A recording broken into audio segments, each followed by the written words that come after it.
ഏ ആ ആ കുട്ടിയോട് കൊണ്ടുവരാൻ പറ, ആ കുട്ടിയോട് കൊണ്ടുവരാൻ പറ. അങ്ങോട്ട് വാ. ആ, ഇരിക്ക്. അവര് അസിസ്റ്റന്റ് നേരത്തെ ഡയലോഗ് ഒക്കെ തന്നതല്ലേ, തന്നിരുന്നു അല്ലേ? ആ,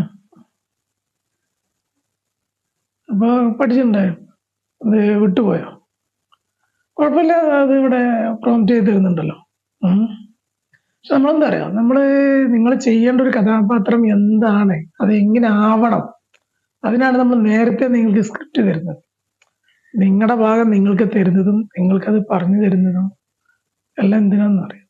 നിങ്ങൾ ആ വ്യക്തിയായിട്ട് മാറണം. നമ്മുടെ ജീവിതത്തിൽ ഓരോരുത്തരും നമ്മൾ സാധാരണ ഒരു വ്യക്തിയാണ്. പക്ഷെ ഒരു കഥാപാത്രം നിങ്ങളിലേക്ക് ഏൽപ്പിക്കുമ്പോഴേ നിങ്ങൾ ആ കഥാപാത്രമായിട്ട് മാറണം.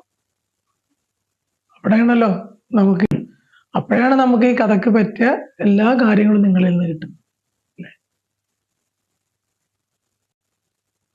ശരിയാണ്, നമ്മൾ ശ്രമിക്കുക. അത് ഓക്കെയല്ലേ. പുതിയൊരാളാവുമ്പോഴേ നമുക്ക് പ്രയാസങ്ങളുണ്ടാവും, നമുക്കത് ഒരു പേടി, ഒരു ഇതൊക്കെ ഉണ്ടാവും. പക്ഷെ ഇതൊക്കെ നമ്മളങ്ങ് മാറ്റി, നിങ്ങൾക്ക് മുന്നിലുള്ളതൊക്കെ മരങ്ങള്, കല്ലുകള്, ചെടികള്, അങ്ങനെയൊക്കെയാണ് ചിന്തിച്ചാൽ മതി. ഒരു തെങ്ങിൻ തോപ്പിൽ നിങ്ങൾ പോയിട്ടാണ് ഒരു തെങ്ങിനോട് സംസാരിക്കുമ്പോൾ ആ തെങ്ങ് മറുപടി പറയോ? ഇല്ല. ഇല്ല. അപ്പൊ അങ്ങനെ ചിന്തിച്ചാൽ മതി.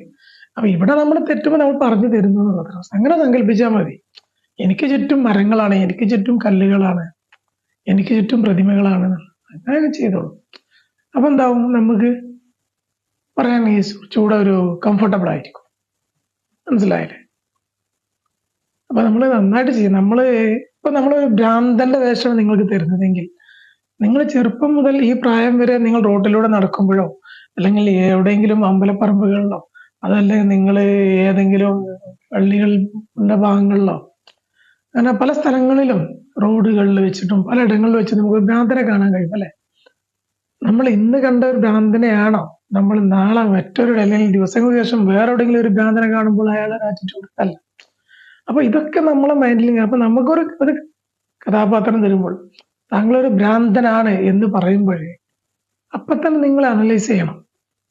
നിങ്ങളെ മനസ്സിൽ കാണണം നിങ്ങൾ എങ്ങനെയാണ് ഒരു ഭ്രാന്തൻ, ഈ ഭ്രാന്തൻ ഏത് രീതിയിലുള്ള ഭ്രാന്തനാണ്, അപ്പൊ ഞാൻ എങ്ങനെ ആരെയാണ്. അപ്പൊ നിങ്ങൾ ഒരു 10ഓളം ഭ്രാന്തന്മാരെ കണ്ടിട്ടുണ്ടെങ്കിൽ അതെല്ലാം നിങ്ങളെ മൈൻഡിലൂടെ റിവൈൻഡ് ചെയ്ത് പോയിക്കൊണ്ടേയിരിക്കണം. അപ്പൊ നിങ്ങൾക്ക് അതിൽ നിന്ന് കിട്ടും ഇവിടെ വേണ്ടത് എന്താണ് എന്നുള്ളത്. പിന്നെ നമ്മൾ സ്വയം കുറെ ചെയ്യുന്ന കാര്യങ്ങൾ അത്രേ ഉള്ളൂ. ഇത് അത്രേ ഉള്ളൂ. ഇതൊരു വലിയൊരു സംഭവമായിട്ടൊന്നും ചിന്തിക്കണ്ട. കൂളായിട്ട് ചെയ്യാം കേട്ടോ. അതാണ് നന്നേ പറഞ്ഞത്, ക്യാമ്പിലൊക്കെ പങ്കെടുക്കാൻ വേണ്ടിയിട്ട്. അന്ന് പിന്നെ തിരക്കായിരുന്നു, അസുഖമാണെന്നൊക്കെ പറഞ്ഞിട്ട് ക്യാമ്പിന് വരാതിരുന്നു. നമ്മൾ ക്യാമ്പിലൊക്കെ നിങ്ങൾ പങ്കെടുത്തിരുന്നുവെങ്കിൽ അവിടെ വെച്ചിട്ട് മാഷ് നിങ്ങളെ നന്നായിട്ട് പഠിപ്പിക്കുമായിരുന്നു. അപ്പൊ നമ്മൾ ഏറെക്കുറെ നമുക്ക് പഠിക്കാനും കഴിയുമായിരുന്നു.